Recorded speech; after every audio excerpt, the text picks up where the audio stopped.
Welcome to UPLEVEL, Real Health, Real Talk with Dr. Jenna Blasi. I'm Dr. Jenna. I spent years crafting ways to help women thrive, and I want to help you do the same. On this podcast, we dive deep into health at every level, focusing on the mind, the body, and the spirit. This is where real conversations meet transformational wellness. We'll be talking about all the things that truly matter, from nutrition and fitness to lifestyle, mindset, and personal development. Plus, the real deal on managing stress and navigating menopause. So if you're ready to elevate your health journey with authentic, transformative insights, you're in the right place. Let's get started.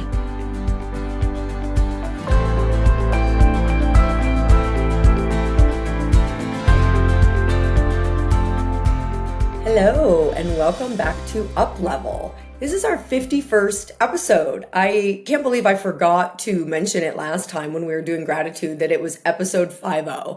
It has been about a year since I started this podcast. I can't believe it. And I meant to mention last time it's episode 50. So I'm going to mention it now.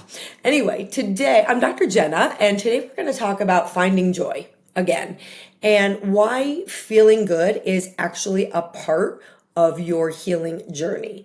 So this time of year can bring up different things for different people. Mix of gratitude, stress, overwhelm, and sadness. If we've lost loved ones, this time of year can remind us more deeply of that loss. And so how can we find that joy again just in our daily life and this time of year with that December energy where we're reflecting, maybe we're overwhelmed, maybe we're slowing down, maybe we're feeling incredibly cramped. And when we look at joy, what I want you to understand is joy isn't just something that happens to us. It's something that we can cultivate. And so, for all my, I know not everybody, but for all my Swifties out there, the song Opalite is about creating your own sunshine, creating your own joy. And the only thing we can really control in this life is our mind and how we react to things, right? How we think, what our attitude is, and how we react or respond to life. And so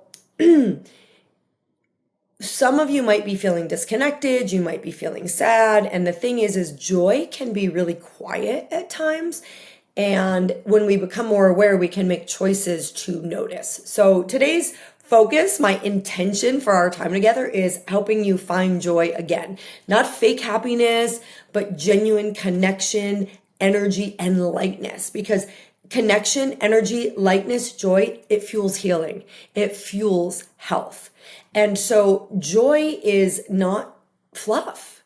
It's not just fluff. It's not frivolous. It has a physiological effect on our body. So dopamine, for example, which is released when we feel happiness, when we feel joy, can lead to motivation, curiosity. Serotonin, we feel calm, we feel content. Endorphins, natural pain relief.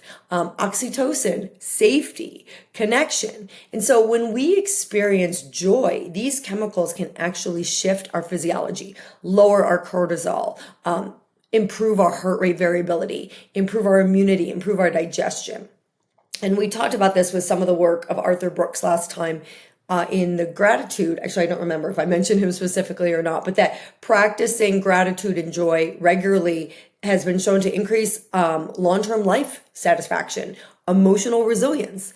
And when we look at studies in like psychoimmunology, and I'm not going to get deep into the science today, this episode is not about that, but we see that joy and positive emotions directly improve our immune function and inflammatory markers. So joy literally supports healing and longevity. And I know many of us, what does longevity mean to you? I may do a whole podcast soon on longevity. What does longevity mean to you? And ideally, we're adding life to our years. We can add years to our life with longevity, but also adding life to our years. And so when we look at joy and how it affects our digestion, our immune system, our health in general, it's not a luxury. Here's permission to take time for yourself. Joy is not a luxury. It's part of your own body's repair system. Now, I know and I understand that sometimes joy can feel really hard to access. I work with people sometimes, they don't even know anymore. They've been in that go, fight or flight for so long, they don't even know anymore what brings them joy. So the effects are like chronic stress and overdrive actually dull our brain's ability to register pleasure. So we're in a low dopamine state. And many people live in that gray zone, if you will, where they're not depressed, but they're just disconnected.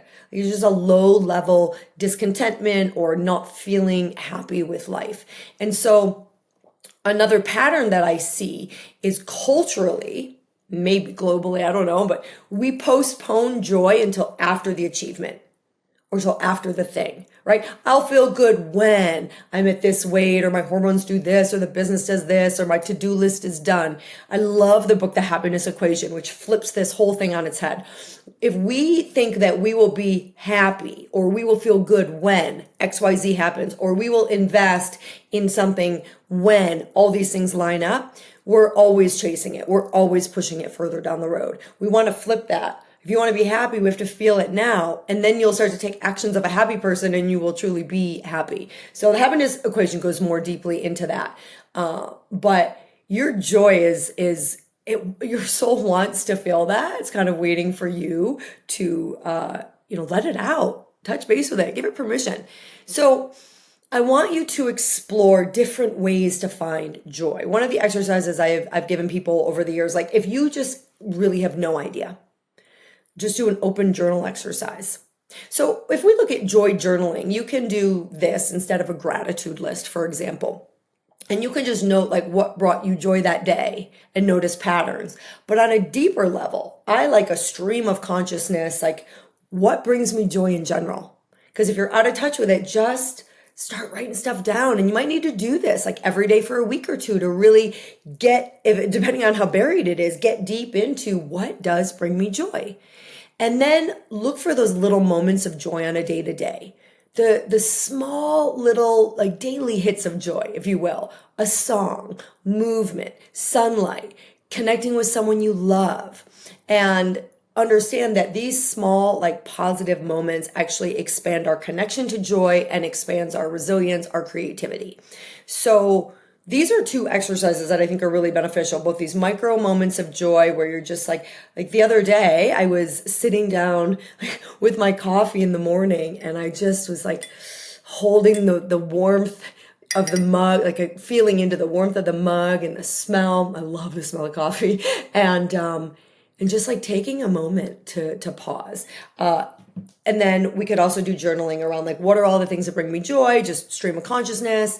And then maybe a joy list each day, like what brings you joy. But for a lot of people, that journal exercise, that second one won't be accessible because maybe you're not having things during the day that bring you joy. We're in that gray zone of just drudging through life. So many people I work with are like barely surviving. So we really have to carve out time and space to make this happen. Move with joy, right? Dance, walk outside, let movement shift your chemistry. I love getting on. So music is one that just shifts my energy very quickly. Dancing will shift my energy very quickly. So I will put on something that I really like and I will just dance around my room, or I will hop on the rebounder because that's a type of movement that brings me a lot of joy, particularly when I'm doing it with music that I love. And so find what you can do. Is it a walk in nature that just resets you, that shifts everything? Because another way to find joy is a nervous system reset. And so these exercises like moving with joy can help reset your nervous system.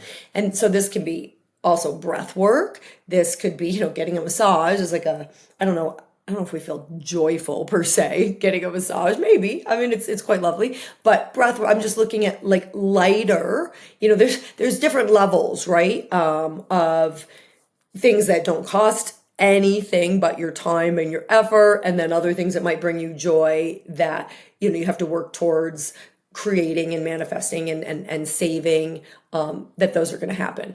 But the nervous system reset can be just breath work, laughter, music. These are all proven to boost dopamine and oxytocin. Sometimes when I'm in a funk and if music doesn't do it, or I'm just like kind of resisting putting on music for some reason or moving my body, I will find, like, I have a few like comedians that just make me laugh. And so I'll try to find little excerpts of a comedian that I like to watch and just get that laughter in. If I can't find it in my own life, like some days I'm like, I'm not laughing naturally. So let me put myself in a situation for 5 minutes where this other person is going to help me laugh and get in touch with that. Because our presence in our lives and our presence with joy can often just get crowded out. It may not be lost.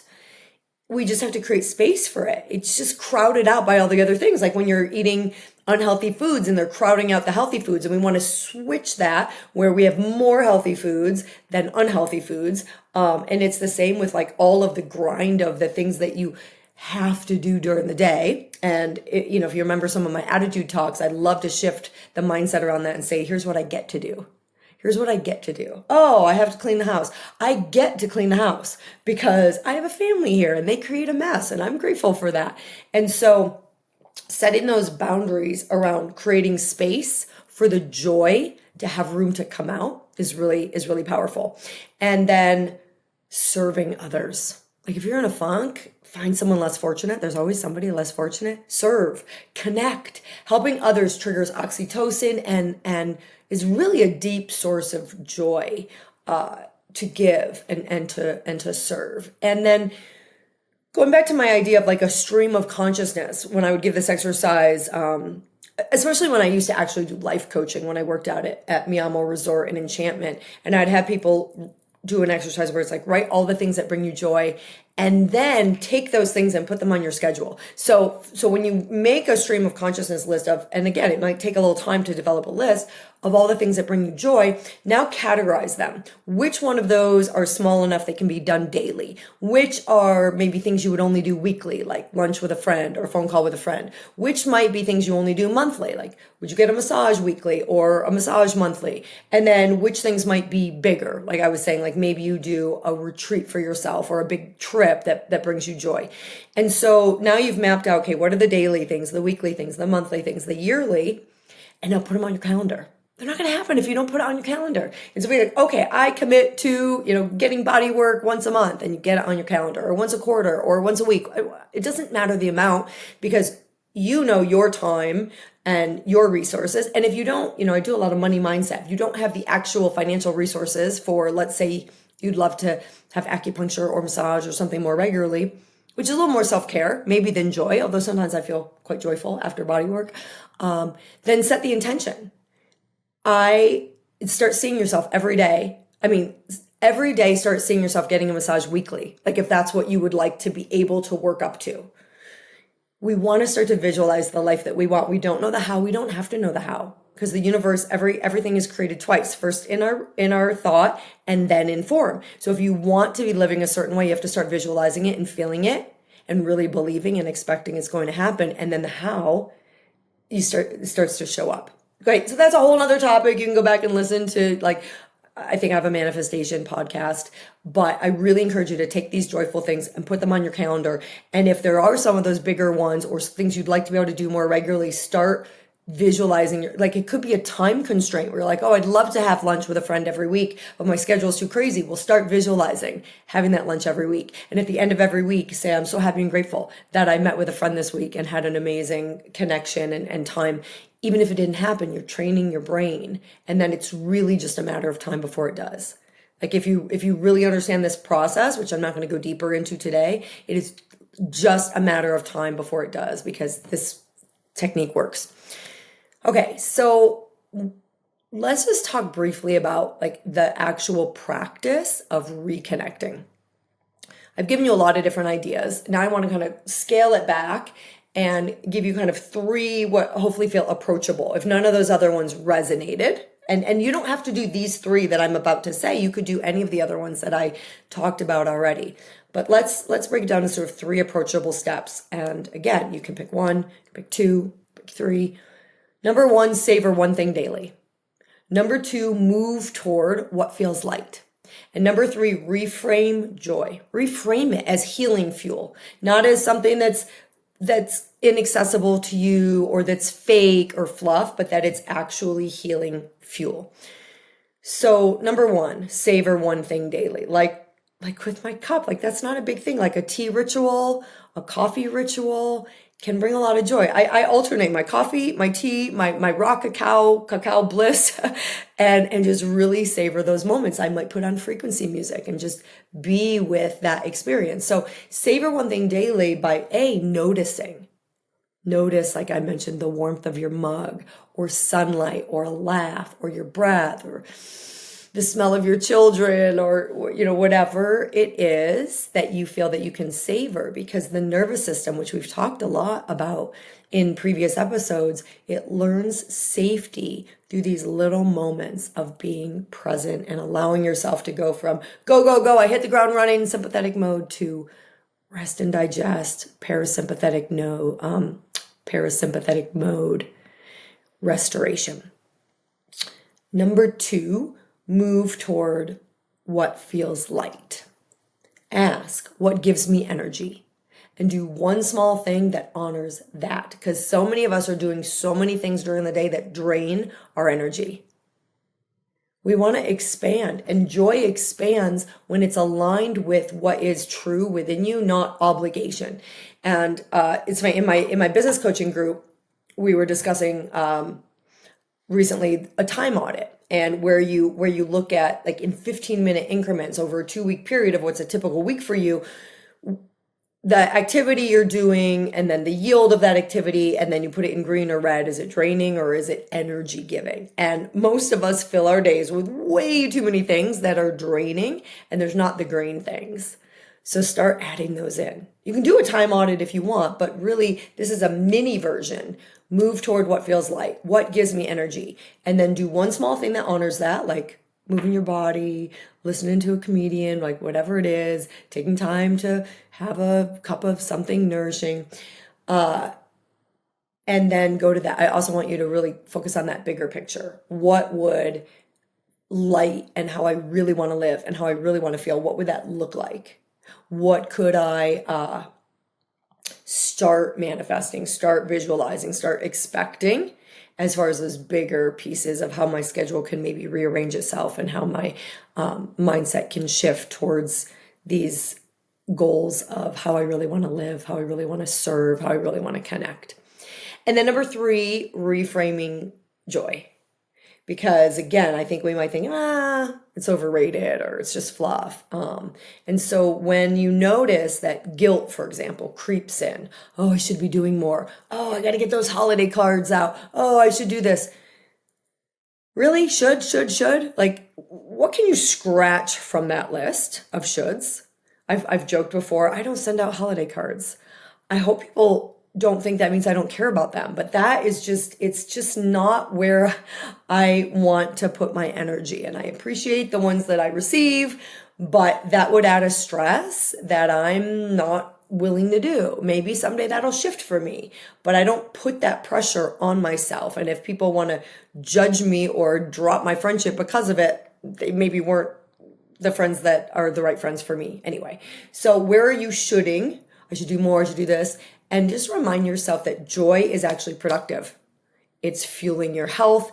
It's fueling your growth. It recalibrates your system. It recalibrates your hormones, your immunity, your metabolism. Obligation does none of those things. So we're not doing these out of obligation. We're doing these out of pure joy. Like when we take those moments with our family and just really embrace them and take them in. Healing doesn't happen because you're pushing harder. Like ever. Like I just haven't seen, like, healing doesn't happen because you push harder. You heal because you return to alignment with your higher self. You return to alignment or wholeness or harmony with how you want to live and who you want to be and who your true self is. And in my opinion, and from what I can see from the research, joy is that alignment. It is that harmony. It is that wholeness. And you deserve it. You deserve it. And so I talked a bit recently about, like, the guilt that we hold and judging ourselves. We've got to forgive ourselves. We have to forgive ourselves, forgive others, recognize you do deserve it. You do deserve it. You're perfect exactly as you are. And so what can you do to start to cultivate that joy? And you might be surrounded by people at work or at home that don't feel in harmony with how you want to feel. So look at which of those do you actively want to try to change and shift your friendships, your how much time you spend with people that bring you down, etc. And where can you bring that joy in? Because joy really is a choice. The way that we move through life is a choice. It doesn't just happen. It's not like, it's kind of like gratitude. Like we don't only feel joy when things are going well. Can you find joy when things are quote unquote not going well? Right? It doesn't mean ignoring the hard things. We're all going to have hard things all the time. That's life. But can we allow beauty alongside hard things? Can we recognize that behind every hard challenge, obstacle, there's a gift, there's something beautiful of equal or even better. And so acknowledge that, well, you don't have to acknowledge, but I want you to really look at finding joy as a process. Can you relate to, just like health, finding joy as a process? And one simple, joyful ritual, just even this week, just one this week, could spark that aliveness. We never know, just like one idea can change our lives. We never know when we're going to spark that aliveness with that one simple, joyful ritual. And the more you let joy in, it's kind of like gratitude. The more you let joy in, the more energy and resilience your body and mind have to help you heal. The more gratitude you let in, the more you find things to be grateful for. The more joy you let in, the more you're freeing up energy in your body for expansion, and the more things you'll start being joyful about. So it really is a process. And I'm going to keep it brief today because I know this is a full time of year, and I've been trying to weave in both sort of practical applications of getting through this time of year with joy, with resilience, with balance, with healthy eating, with things that really have a broader application in our lives year round. So I'm so grateful for you all showing up. It does bring me joy to be here. And I would love for you to share with me, like, what is a simple joy practice that you have done this week? And I will say for me, well, it's been raining here the last couple days, but typically like morning sunlight. Like I like to take my warm cup of coffee. And for those of you that are like, oh, you drink coffee? Yes, I do. And actually the research is quite clear that coffee is good for us, which maybe I'll do a whole episode on. I'm not saying go drink it if you don't, but if you do drink it, there's a lot of good benefits for it. So I don't metabolize caffeine well, so I can't do a lot of regular coffee, but I have that morning cup and I go sit outside in the sunlight and I do my journaling or do my visualization or I list what else do I do? Thinking. I listen to frequency music, I think is what I started to say. I'll put on frequency music or my affirmations from my Think Up app, do my daily journal, do a gratitude journal, or just sit with my eyes closed, feel the gratitude. Any one or several of those things. That's part of my morning ritual. And so time in nature is a great one. I have to get better. That's an area that I would like to set an intention around improving because I do not get out in nature other than like my front deck area as often as I would like. And that to me brings a lot of joy. And studies have shown for most people that brings calm and joy. And then I shared, music and dancing and exercise can bring joy. So yeah. So share with me, if you will, like DM us or put on social media. What's your joy ritual and how is this process for you? Do you already feel joyful? Did this help you tap into joy? And if there's someone that you want to share this with that you know could, that this would be really beneficial for, always grateful for that. Always grateful for you all showing up and listening. Thank you so much. I love your feedback. Let me know what you'd like episodes on. And I will look forward to seeing you next time. Bye now. Thank you for joining me on this episode of UPLEVEL, Real Health, Real Talk. I hope today's conversation inspired you to take the next step in your health journey, one that nourishes not just your body, but your mind and spirit as well. Don't forget to subscribe so you never miss an episode. And if you found value in today's episode, please leave a review. Until next time, keep learning, keep growing, and keep thriving. And remember, true wellness is a journey, and you are on the right path.